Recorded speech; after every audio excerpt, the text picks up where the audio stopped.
Hello, and welcome to our second week on the theme of diversity for Awakened. You know, I grew up in a small town in rural southwest Missouri, and the community where I lived was almost entirely white. And when I say almost entirely white, I mean I could count on one, maybe two hands, the total number of people of color in my community. Now that began to change as I grew up. There was an influx of immigration for people who were coming for factory jobs in that small community. But my earliest memories are of a community that was almost entirely white. I didn't understand exactly why that was or even know to question it at that point in my life. But as I went on to college and began to study the history of my town, I realized through newspaper articles about this that the reason my community was almost entirely white was because it had been a sundown town starting about a century before I was born. My community was a railroad town, and originally about half of the population was black because, of course, black folks were building the railroad.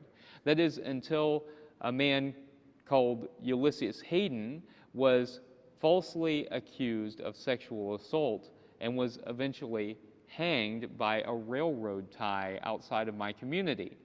My community at that point became a sundown town, and all people of color were pushed out of the community. This, of course, continued to reverberate even as I was growing up, even to today. And yet, I never heard about it in school. I never thought to question the fact that most of the community was white.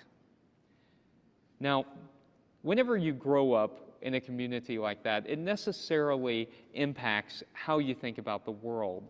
And in order to begin overcoming that, you have to recognize it, you have to name it, and you have to be able to do the hard work of seeing your blind spots.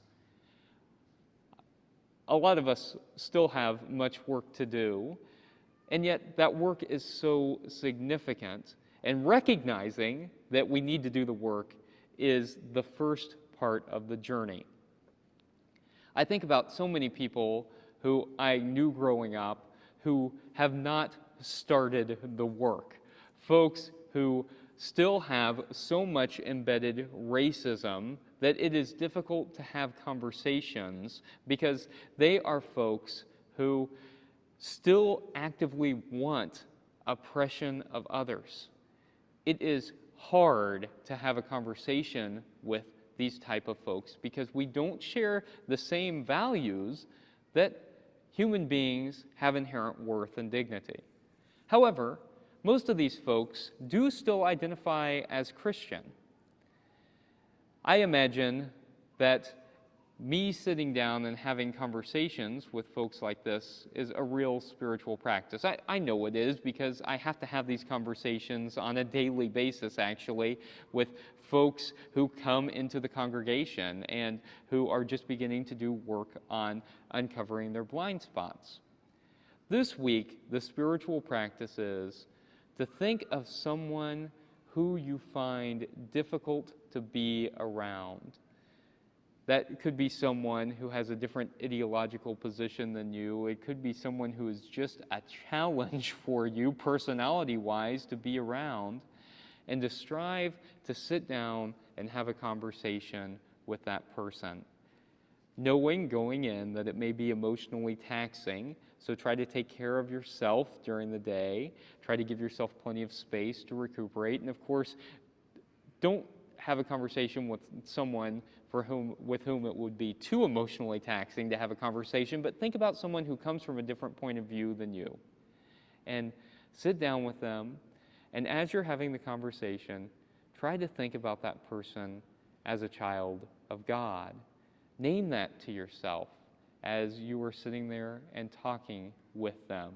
That is a spiritual practice, to sit down with people who have different viewpoints than you do, people even who you find offensive, and to try to still see them as a child of God. That, folks, is following the teachings of Jesus to the best of our ability.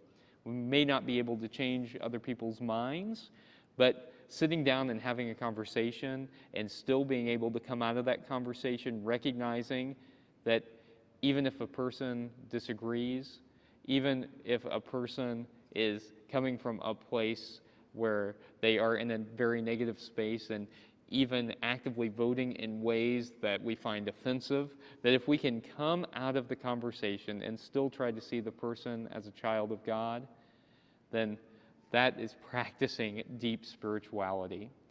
This week, I wish you luck in your holy conversations as you try to engage with someone you find difficult.